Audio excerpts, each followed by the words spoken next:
তাকে লাগবে না। এখান থেকে জান্নাতে পৌঁছতে আরো 500 বছরের রাস্তা, এত দূরে থাকতেই জান্নাতের ঘ্রাণ আপনার নাকে এসে ধাক্কা দিবে। তারপর ওই নারীরা জান্নাতে ঢুকতে পারবে না। টাইট ফিটিং জামা আছে না নাই?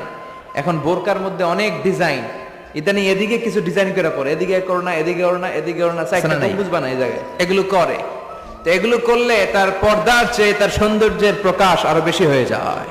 এরপরে বিশ্বনবী নিষেধ করেছেন, ঝাঁঝালো পারফিউম দিয়ে বেরোতে নিষেধ করেছেন। আমার বোনেরা, নিজেদেরকে ক্লিন রাখবেন, পরিচ্ছন্ন